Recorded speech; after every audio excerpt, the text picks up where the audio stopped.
ఓం గం గణపతియే నమః. శ్రోతలకు నమస్కారం. మన ఛానలకు స్వాగతం. శ్రీ పద్మ మహాపురాణం స్వర్గఖండం 71వ భాగం మధ్యమేశ్వర మహత్యం. నారదుడు ఇలా పలికెను: ఓ మహారాజా, వారణాసిలో అత్యుత్తమమైన మధ్యదేశం ఉన్నది. అక్కడ మహాదేవుడైన శివుడు పార్వతితో సహా రుద్ర పరివేష్టితుడై నిత్యము ఇక్కడ విహరించును. పూర్వము విశ్వాత్ముడను ఋషికేశుడు దేవకీసుతుడు అయిన శ్రీకృష్ణుడు సంవత్సర కాలము శివభక్తులచే పరివేష్టితుడై ఉండెను. సర్వాంగములందు భస్మమును ధరించి పాశుపత వ్రతము అవలంబించి హరి కృష్ణుడు శివుని పూజించెను.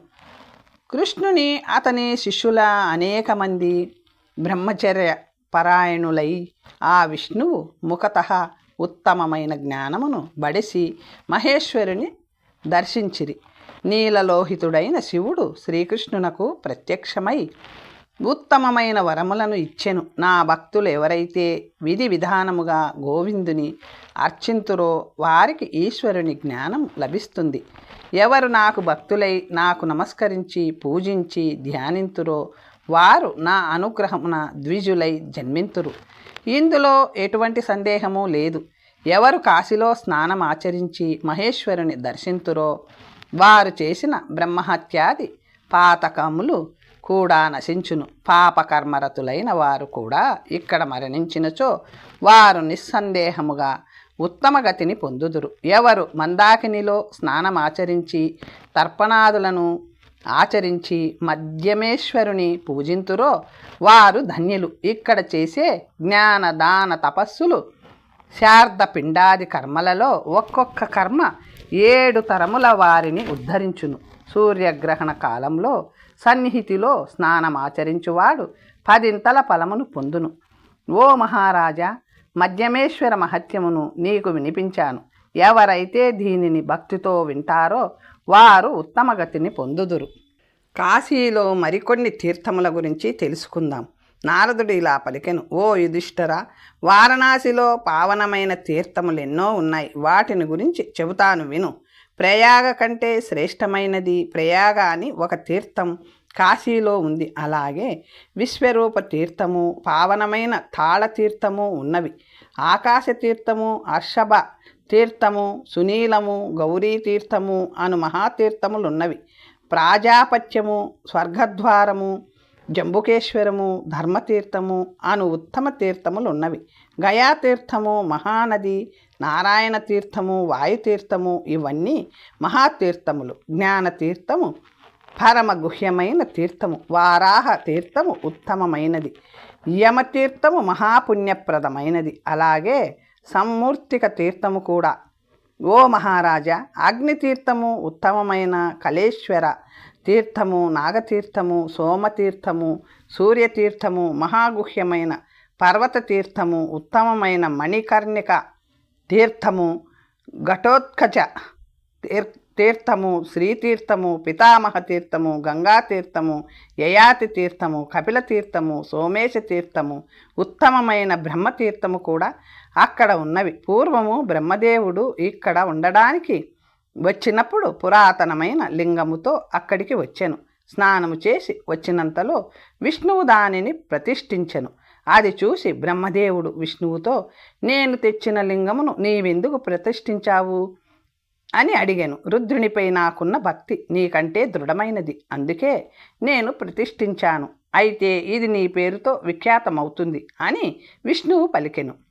అలాగే భూతేశ్వర తీర్థము, ధర్మ సముద్భవ తీర్థము, శుభకరమైన గంధర్వ తీర్థము, వాక్నేయ తీర్థము, దౌర్వాసిక తీర్థము, చంద్రతీర్థము, చింతాంగణేశ్వర తీర్థము, విద్యాధరేశ్వర తీర్థము, కేదార తీర్థము, ఉగ్రతీర్థము, కాలాంజర తీర్థము, సారస్వతీ తీర్థము, ప్రభాస తీర్థము, రుద్రకర్ణ హ్రదము, మహీతీర్థమైన కోకిల, మహాలయ తీర్థము, హిరణ్యగర్భ తీర్థము, గోప్రేక్షము, ఉపశాంతము, శివతీర్థము, వ్యాఘ్రేశ్వర తీర్థము, తిలోచన తీర్థము, లోకార్క తీర్థము, ఉత్తర తీర్థము, బ్రహ్మ హత్యా పాతకమును నశింపచేయు కపాల మోచన తీర్థము, మహాపుణ్యవంతమైన శుక్రేశ్వరము, ఉత్తమమైన ఆనందపురము కాశీలో ఉన్నవి. ఈ తీర్థములన్నీ కాశీలో ఉన్నవి. వీటి మహిమను విస్తారముగా తెలుపుటకు కోటి కల్పముల కాలము కూడా చాలదు. గయాతీర్థ మహత్యము గురించి తెలుసుకుందాం. నారదుడు ఇలా పలికెను: రాజా, వారణాసి మహత్యమును, అక్కడున్న తీర్థములను నీకు వివరించాను. ఇక మిగతా తీర్థముల గురించి చెబుతాను, విను. సమాహితుడై బ్రహ్మచర్యమును అవలంబించి గయకు వెళ్ళేవాడు అశ్వమేధయాగ ఫలమును పొందును. అక్కడ 3 లోకాలలోనూ ప్రసిద్ధమైన అక్షయవటం ఉన్నది. అక్కడ పితృదేవతలకు అర్పించే తర్పణాలు అక్షయమగును. అక్కడ మహానదిలో స్నానమాచరించి పితృదేవతలకు తర్పణాలు ఇచ్చినవాడు పుణ్యలోకములను పొందటమే కాక తన కులమును కూడా ఉద్ధరించును. అక్కడి నుంచి బ్రహ్మారణ్యములోనున్న బ్రహ్మ సరస్సుకు వెళ్ళవలేను. అక్కడికి వెళ్ళినంతనే రాత్రి వెలుగును చూసినట్లు ఖచ్చితముగా అని అర్థం. పుండరీక యజ్ఞ ఫలమును పొందును. బ్రహ్మదేవుడు సరోవరము మధ్యలో యూపస్తంభమును నాటించెను.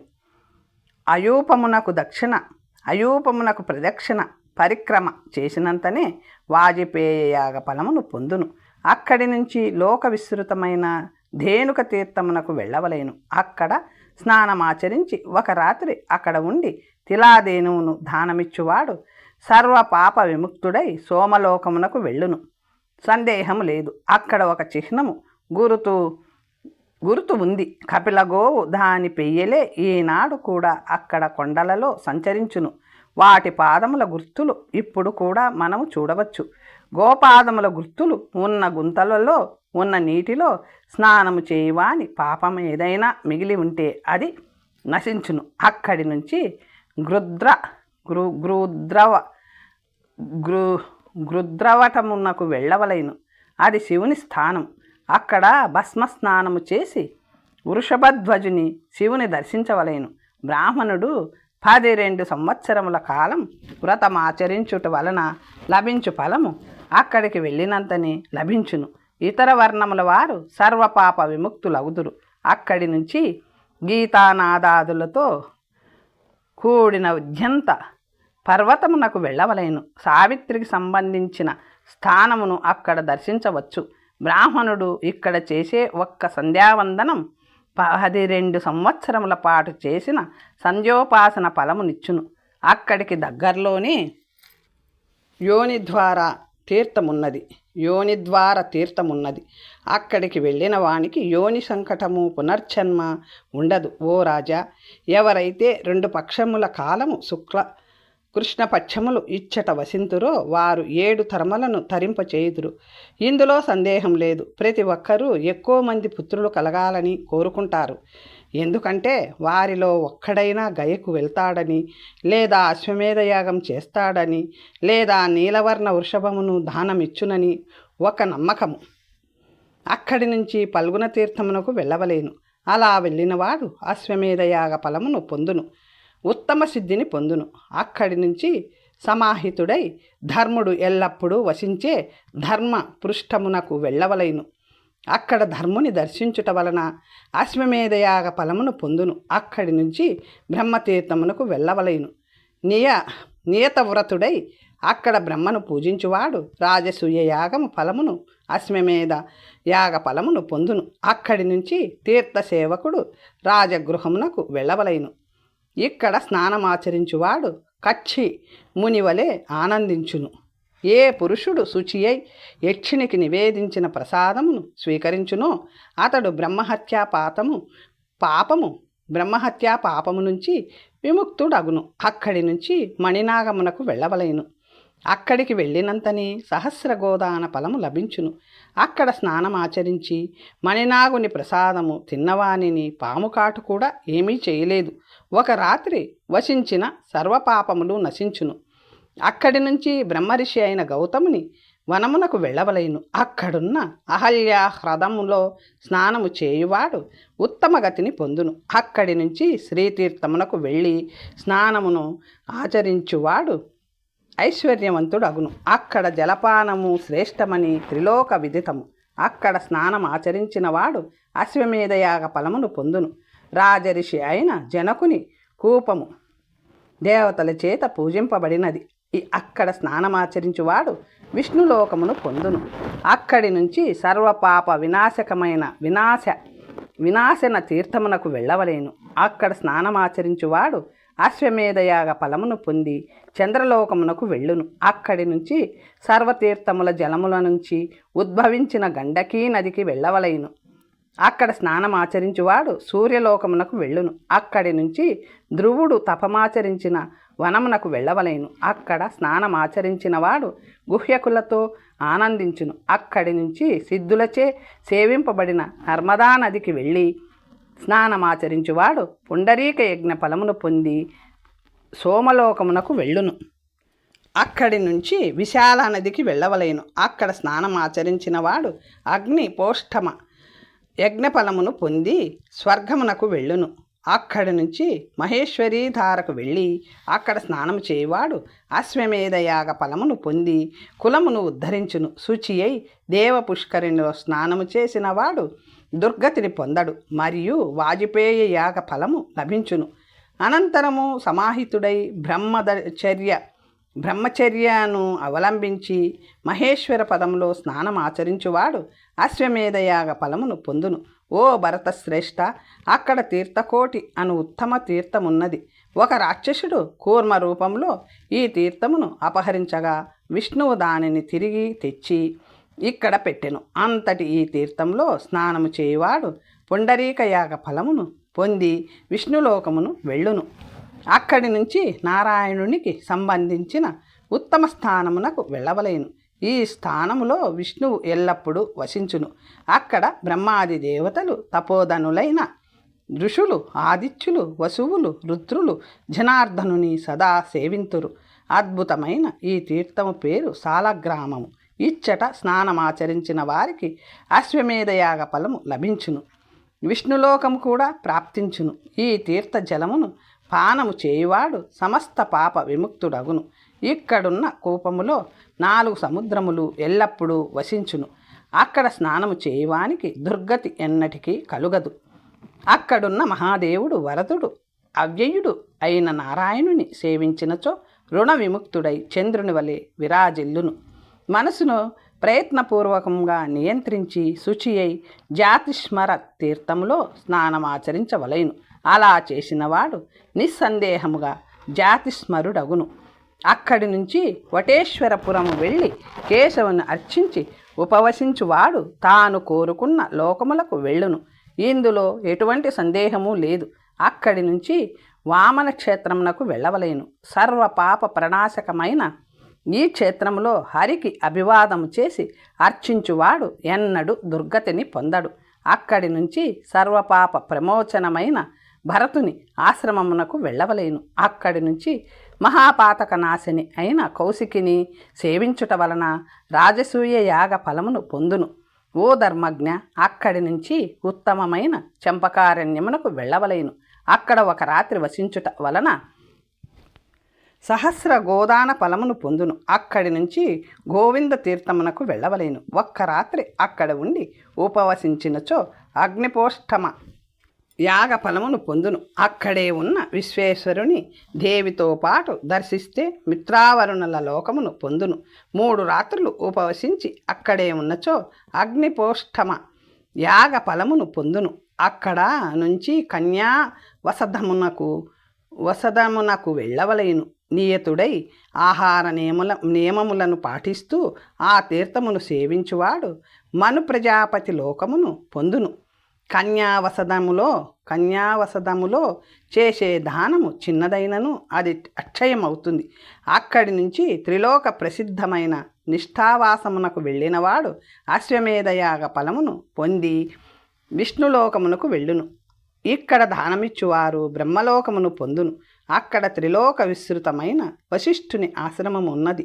అక్కడ స్నానమాచరించువాడు వాజపేయ యాగ ఫలమును పొందును. అక్కడి నుంచి దేవఋషి గణములచే సేవించబడిన దేవకూటమునకు వెళ్ళినవాడు అశ్వమేధయాగ ఫలమును పొందుటే కాక తన కులమును ఉద్ధరించును. అక్కడి నుంచి కౌశికముని హ్రాదమునకు వెళ్ళవలెను. ఇక్కడే విశ్వామిత్రుడు తపస్సు చేసి సిద్ధిని పొందెను. 1 నెల రోజుల పాటు ఇక్కడ వసించినచో అతడు అశ్వమేధయాగ ఫలమును పొందును. తరువాత తీర్థములలోకెల్లా శ్రేష్టమైన మహాహ్రదమును సేవించి అక్కడ వసించువాడు ఎన్నడూ దుర్గతిని పొందడు. సువర్ణము కూడా ప్రాప్తిస్తుంది. అక్కడి నుంచి కుమారతీర్థమునకు వెళ్ళి అక్కడ వీరాశ్రమంలో నివసించువాడు అశ్వమేధయాగ ఫలము పొంది ఇంద్రలోకమునకు వెళ్ళును.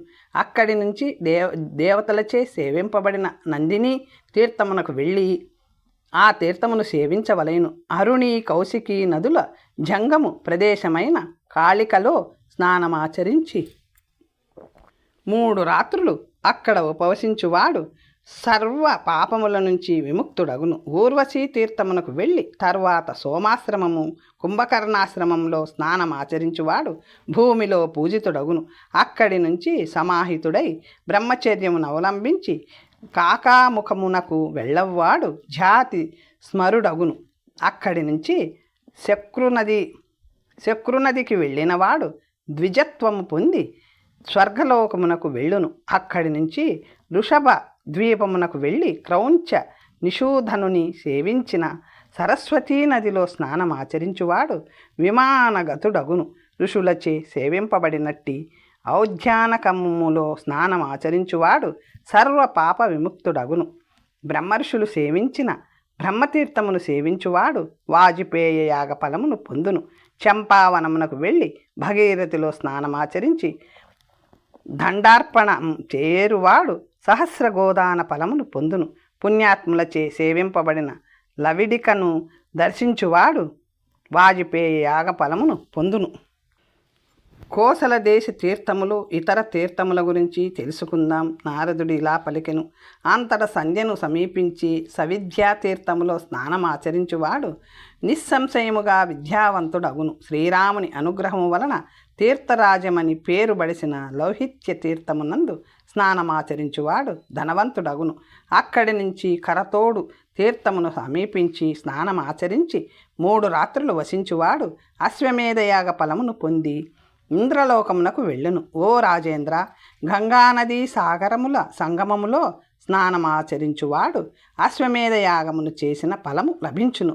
ఉత్తమమైన గంగా ద్వీపమును చేరి అక్కడ స్నానమాచరించి 3 రాత్రులు ఉపవసించు వాని కోరికలన్నీ నెరవేరును.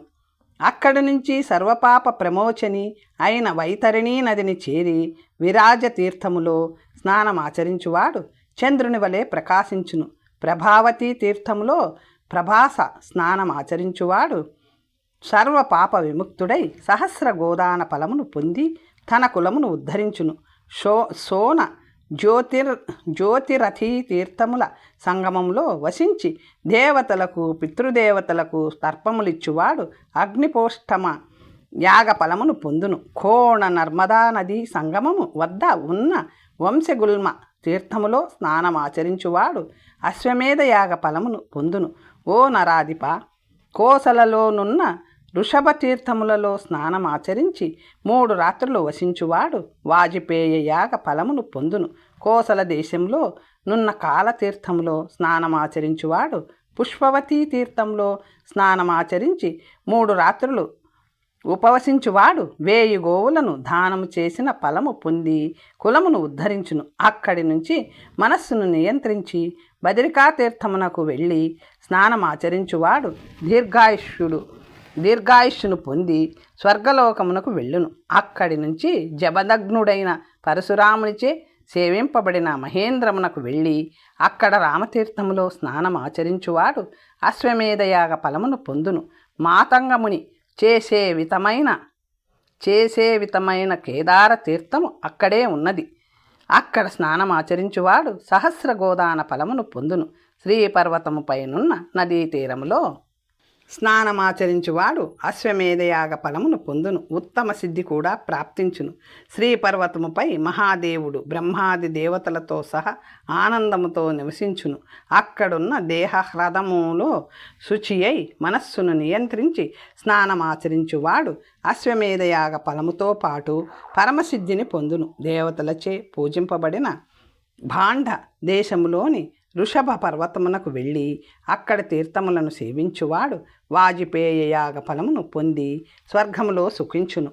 ఓ రాజా, అప్సరగణాలచే సేవితమైన కావేరీ నదిలో స్నానమాచరించువాడు సహస్ర గోదాన ఫలమును పొందును. సముద్ర తీరములోనున్న కన్యాతీర్థములో స్నానమాచరించువాడు సమస్త పాపముల నుంచి ముక్తుడగును. ఓ రాజేంద్ర, త్రిలోక విస్తృతమైనది, సమస్త లోకములచే నమస్కరింపబడినది సముద్రము పక్కనున్న గోకర్ణము నకు వెళ్ళవలేను. బ్రహ్మాది దేవతలు, తపోధనులైన మునులు, భూతములు, యక్షులు, పిశాచులు, కిన్నెరలు, ఉరగములు, సిద్ధులు, చారుణులు, గంధర్వులు, మనుష్యులు, పన్నగులు, నదులు, సముద్రములు, పర్వతములు ఉమాపతిని ఇక్కడ ఉపాసింతురు. ఇక్కడ ఈశ్వరుని విధి విధానముగా అర్చించి 3 రాత్రులు ఉపవసించువాడు 10 అశ్వమేధ యాగములు చేసిన ఫలమును పొందును. ఘనాధిపత్యము కూడా లభించును. 12 రాత్రులు ఉపవసించి అక్కడ వసించువాడు కృతార్థుడగును. అక్కడే త్రిలోక విస్తృతమైన గాయత్రీ స్థానమున్నది. 3 రాత్రులు అక్కడ ఉపవసించువాడు సహస్ర గోవులను దానమిచ్చిన ఫలమును పొందును. ఈ విషయములో బ్రాహ్మణునకు ప్రత్యేక నిదర్శనము లభించింది. యోని శంకరుడైన బ్రాహ్మణుడు గాయత్రీ మంత్రమును జపించినచో కథ కానీ గీతము కానీ పాడు యోగ్యతను పొందును. బ్రాహ్మణుడు కానివాడు పఠించినచో సావిత్రియు నాశమగును. అక్కడ నుంచి దుర్లభమైన సంవర్త ఋషి విప్రుని వాపిని చేరవలేను. అక్కడికి వెళ్ళి స్నానమాచరించువాడు రూపవంతుడు, భాగ్యవంతుడు అగుడు. అక్కడి నుంచి వేదతీర్థమునకు వెళ్ళి పితృదేవతలకు తర్పములు అర్పించవలయును. అలా చేయువానికి అంశలు, మయూరములు పూంచబడిన విమానము పొందును. అక్కడి నుంచి నిత్యము సిద్ధులచే సేవింపబడు గోదావరిలో స్నానమాచరించువాడు గోవులను పొందును. పిదప వాయులోకమును పొందును. వేణా సంగమములో స్నానము చేయువాడు వాజపేయ యాగ ఫలమును పొందును. వరదా సంగమంలో స్నానమాచరించువాడు సహస్ర గోదాన ఫలమును పొందును. బ్రహ్మస్థూణము చేరి 3 రాత్రులు వసించువాడు 1000 గోవులను దానము చేసిన ఫలమును పొందును. పిదప స్వర్గలోకమును కూడా పొందును. కుబ్జావనముకు వచ్చి సమాహితుడై స్నానమాచరించి 3 రాత్రులు ఉపవసించిన సహస్ర గోదాన ఫలమును పొందును. కృష్ణవేణి జనములో నుంచి ఉద్భవించిన దేవహ్రదములోను మరియు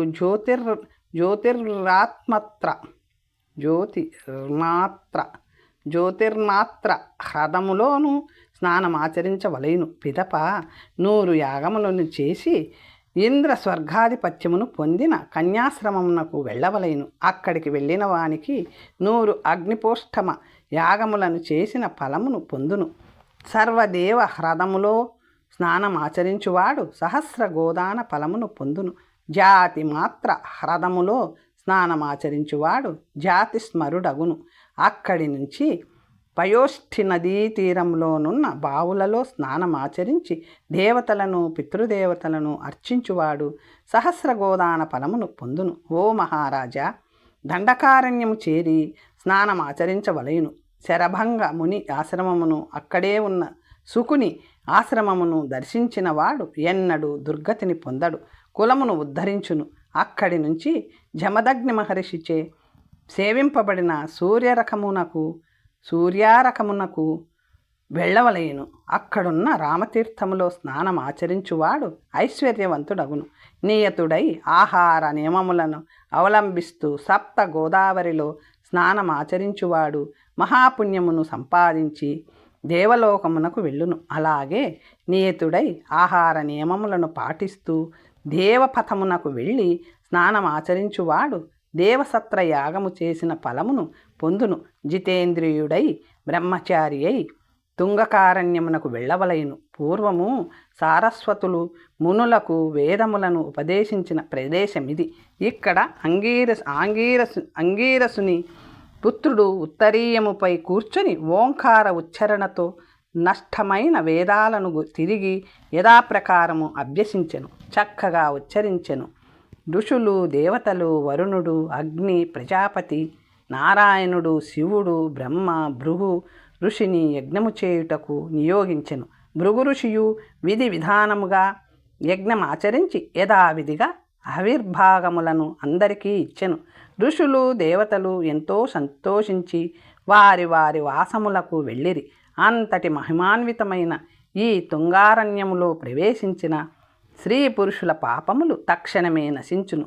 నియతుడై ఆహార నియమాలను పాటిస్తూ ఎవరైతే నెల రోజుల పాటు ఇక్కడ వసింతురో వారు తమ కులాన్ని పునీతము చేసి బ్రహ్మలోకమునకు ఎగుదురు. అక్కడి నుంచి మేధావనమునకు వెళ్ళి దేవతలకు పితృదేవతలకు తర్పణములు అర్పించువారు అగ్నిపోష్టమ యాగ ఫలము పొంది స్మృతిని మేధస్సును పొందుదురు.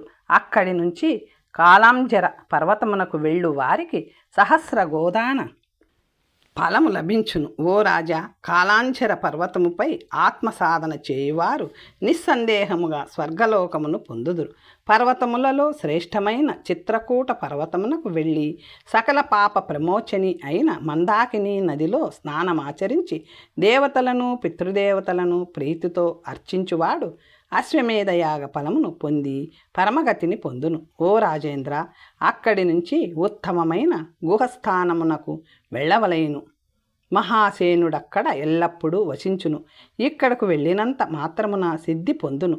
కోటి తీర్థములలో స్నానమాచరించువాడు సహస్ర గోదాన ఫలమును పొందును. కుడివైపు తిరిగితే యశస్థానమున్నది. అక్కడ మహాదేవుని దర్శించి పూజించువాడు చంద్రుని వలె ప్రకాశించును.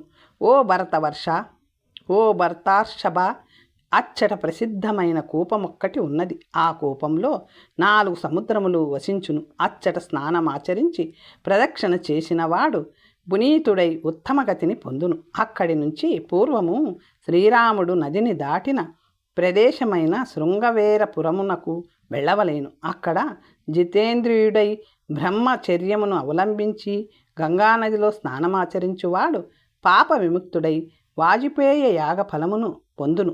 అక్కడి నుంచి మహాదేవుని స్థానమైన ముంజవటమునకు వెళ్ళవలేను. అక్కడ మహాదేవుని అర్చించి ప్రదక్షిణ చేయువాడు గణాధిపతి అగును. ఓ రాజేంద్ర, అక్కడి నుంచి ప్రయాగకు వెళ్ళవలేను. ప్రయాగను ఋషులు బహువిధముల కొనియాడిరి.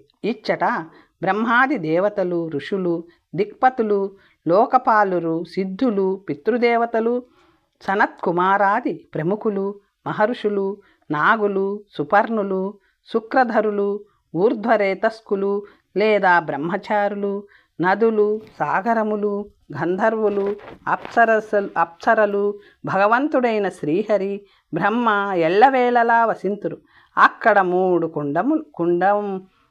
కుండములు సరస్సులు ఉన్నవి. వాటిలో సర్వతీర్థములచే పురస్కృత అయినవి. గంగ ప్రవహించును. 3 లోకములందు ప్రసిద్ధమైన సూర్యపుత్రి లోకపావని యమునా కూడా గంగతో పాటు సంగమించి ఇక్కడ ప్రవహించును. గంగా యమునుల మధ్య భాగము భూమి యొక్క జగన ప్రదేశము. ప్రయాగ జగన ప్రదేశమునకు క్రింది భాగమని ఋషులు తెలిపెదరు. సుప్రస్థానములైన కంబళ, అశ్వతరములు ప్రయాగలో ఉన్నవి. అలాగే ఇక్కడ భోగవతి తీర్థమున్నది. ఇది ప్రజాపతికి వేదిక. ఈ వేదికపై వేదముల యజ్ఞములు మూర్తీభవించి రూపము దాల్చి ఉండును. ఇక్కడ ఋషులు యాగములు చేస్తూ ప్రజాపతిని ఎల్లప్పుడూ ఉపాసింతురు. ప్రయాగ కంటే పుణ్యవంతమైన తీర్థము 3 లోకాలలోనూ లేదు. ప్రభావముతో ప్రయాగ తీర్థము సర్వతీర్థముల కంటే శ్రేష్టమైనది. ప్రయాగ గురించి వినుట వలన, ప్రయాగ నామ ఉచ్చరించుట వలన, నమస్కరించుట వలన కూడా సమస్త పాపములు నశించును. వ్రతమును అవలంబించి ఈ సంగమంలో స్నానమాచరించువాడు రాజసూయ యాగ ఫలమును, అశ్వమేధ యాగ ఫలమును పొందును. ఇది దేవతలకు యాగభూమి. ఇక్కడ చేసే దానము స్వల్పమైనను మహత్తర ఫలితమిస్తుంది. ప్రయాగలో మరణము విషయములలో లోక వచనములు కాని, దేవతల వచనములు కాని వినకూడదు. అలాగా అవసాన కాలంలో ప్రయాగలో గడపవలేను. దీనికి భిన్నంగా ఎవరేమి చెప్పినా వినరాదు అని అర్థం.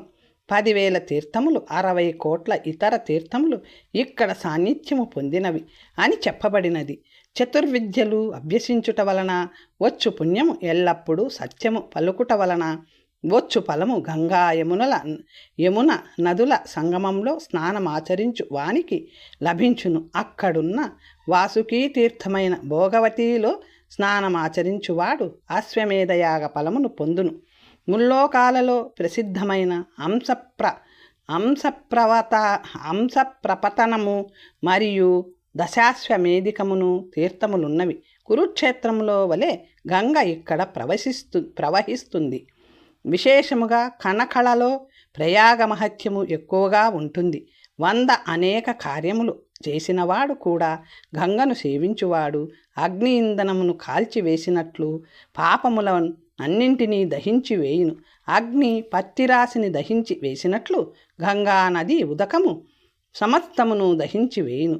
కృతయుగములో అన్ని తీర్థములు పుణ్యప్రదమైనవి. త్రేతాయుగములో పుష్కరము అటువంటిదే పుణ్యప్రదమైనది. ద్వాపరలో కురుక్షేత్రము, కలియుగములో గంగానది పుణ్యప్రదమైనవి. పుష్కరములో తపస్సు శ్రేష్టము, మహాలయములో దానము శ్రేష్టము. మహాలయములో అగ్నిని ఆరోహించుట శ్రేష్టము, భృగుతుంగములో ఉపవాసము చేయుట శ్రేష్టము. కురుక్షేత్రంలో పుష్కర సంగమంలో స్నానము ఆచరించినంత మాత్రమున 7 తరముల ముందు 7 తరములు వెనుక పునీతులగుదురు. ఈ తీర్థనామమును కీర్తించినంత మాత్రమున పునీతులగుదురు. దర్శించినచో పుణ్యము ప్రాప్తించును.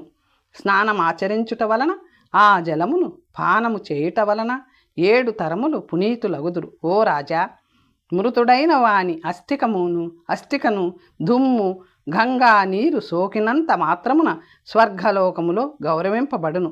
పుణ్యప్రదమైన తీర్థములు ఇతర పుణ్య ప్రదేశాలను సేవించి పుణ్యవంతుడై మానవుడు పరలోకమును పొందును. నగంగా సదృశం తీర్థం నదేవ కేశవాత్పరః బ్రాహ్మణ్యేభ్యః పరం నాస్తి ఏవమాహ పితామహ. గంగకు సమానమైన తీర్థము లేదు, కేశవుని కంటే పరుడు లేడు, బ్రాహ్మణులకు పరులైన వారు లేరు అని పితామహుడు పలికెను. ఓ మహారాజా, ఎక్కడ గంగానది ప్రవహిస్తుందో అక్కడ నుంచి యోజన విస్తీర్ణము సిద్ధక్షేత్రము.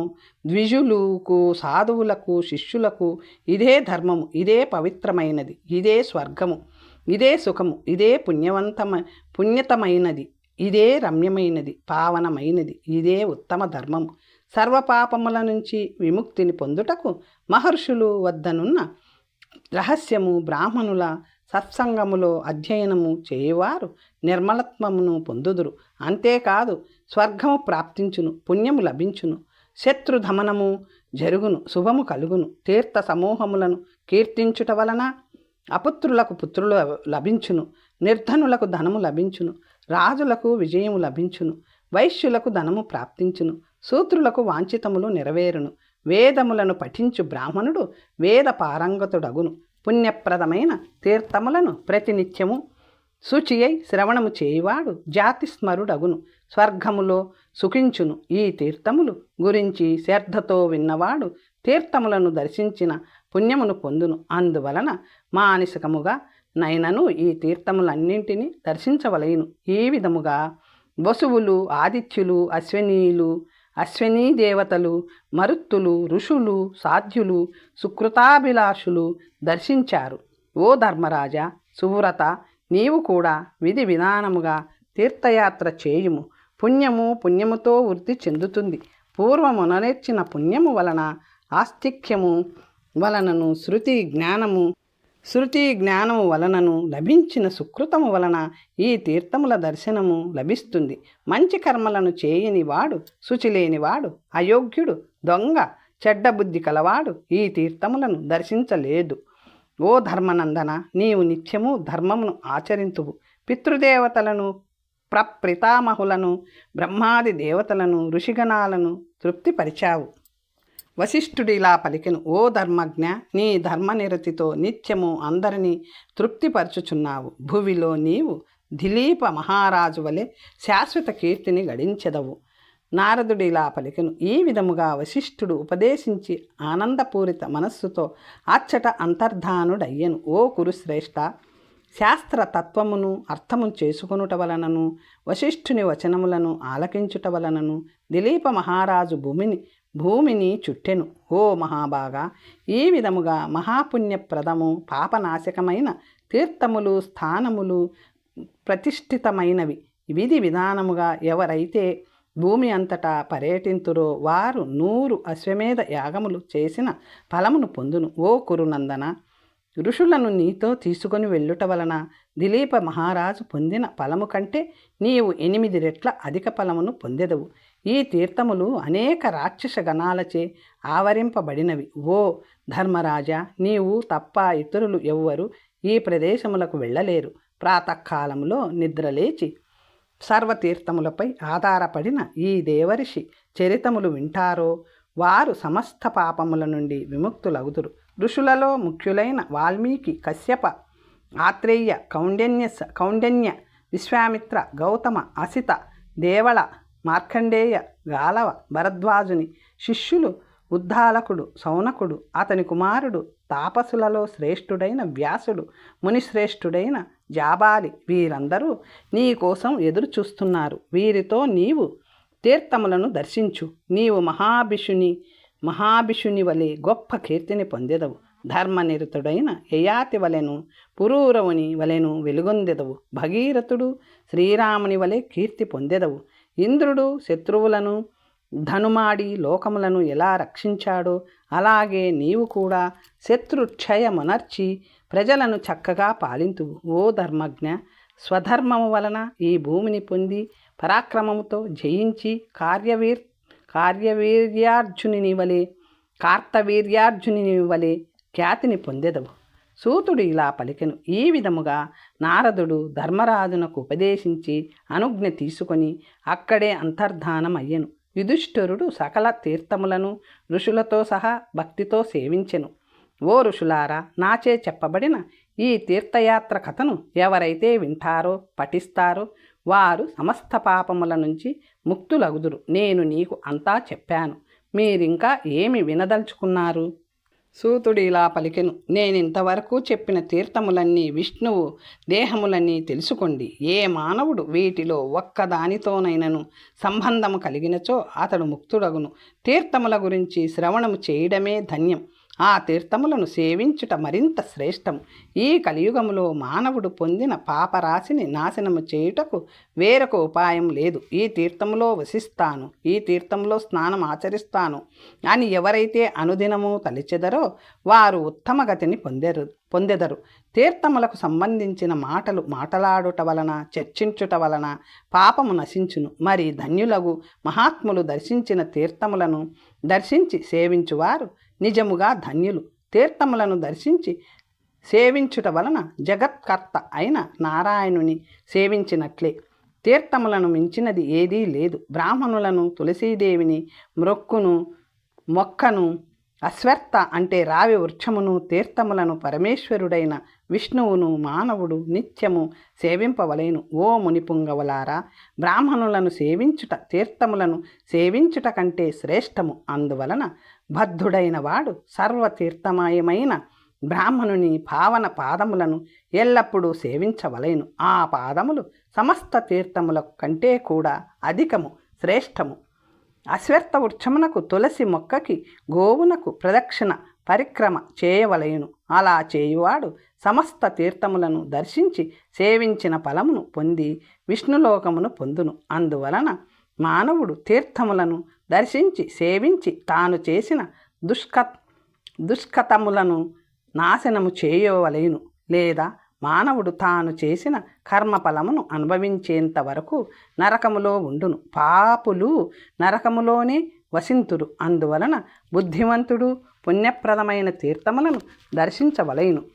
ఋషులు ఇలా పలికిరి. ఓ సువ్రతుడా, తీర్థములను వాటి మహత్యములను నీ వలన మేము విన్నాము. ఇప్పుడు ప్రయాగ యొక్క గొప్పతనాన్ని విశేషముగా తెలుసుకోవలెనని కోరుకుంటున్నాము. ఇంతకుముందు నీవు ప్రయాగ గురించి సంక్షిప్తముగా చెప్పావు. దానిని విస్తరించి మా యందు దయతో చెప్పవలెను.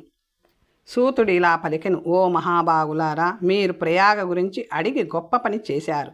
పూర్వము మార్కండేయుడు పాండుపుత్రుడైన ధర్మరాజునకు చెప్పిన ప్రయాగ మహిమను ఇప్పుడు మీకు ఆనందముగా చెబుతాను. మహాభారత యుద్ధం ముగిసిన పిదప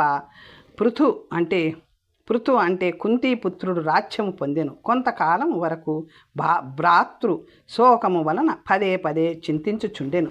11 అక్షౌహిణీల సైన్యానికి అధిపతి అయిన దుర్యోధనుడు మనల్ని హింసించి తన అనుయాయులతో సహా నిధనుడయ్యను. వాసుదేవుని శ్రీకృష్ణుని ఆశ్రయించి మేము 5 పాండవులము మిగిలాము. ద్రోణుడు, భీష్ముడు, కర్ణుడు, తమ్ములు పుత్రులతో సహా దుర్యోధనుడు మొదలైన మహాబలవంతులను ఎందరినో మనమెలా చంపాము.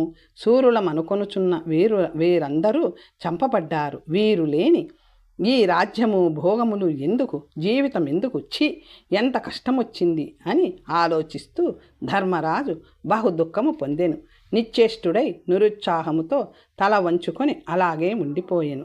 కొంచెము తేరుకొనిన పిదప నేనేమి చెయ్యాలి, ఏ వ్రతము అవలంబించాలి, లేదా ఏ తీర్థమును సేవించాలి, నేను నరించిన మహాపాతకముల నుంచి విముక్తిని పొంది శీఘ్రముగా ఉత్తమమైన విష్ణులోకమును చేరుటకు ఎక్కడ స్నానమాచరించాలి, ఈ మహాకార్యము నరించి శ్రీకృష్ణుని నేనెలా అడగాలి, 9 పుత్రులను కోల్పోయిన ధృతరాష్ట్రుని ఎలా అడగాలి, వ్యాసుని ఎలా అడగాలి, అతని వంశమే నశించినది కదా. ధర్మజుడు ఈ విధముగా దుఃఖితుడయ్యెను. అన్న దుఃఖము చూసి మిగిలిన పాండవులను ఆశ్రయించిన మహాత్ములు కుంతి, ద్రౌపది, అక్కడ చేరిన వారు అందరూ దుఃఖితులై నేలపై పడి ఏడ్వసాగిరి. వారణాసిలో ఉన్న మార్కండేయుడు యుధిష్ఠిరుడు దుఃఖముతో రోధించుచున్న విషయము తెలుసుకొనెను.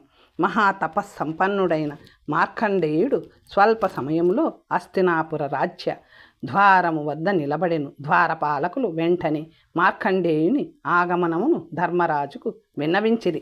ధర్మపుత్రుడు త్వరగా ద్వారము వద్దకు వచ్చి ఆతృతతో ఇలా పలికెను, ఓ మహాప్రాజ్ఞ, మీకు స్వాగతం. ఓ మహాముని, మీకు స్వాగతం. ఈనాడు నా జన్మ సఫలమయ్యింది. మా కులము ఈనాడు మీ రాకతో పునీతమయ్యింది. ఈనాడు మీ దర్శనముతో మా పితరులు తృప్తులయ్యారు.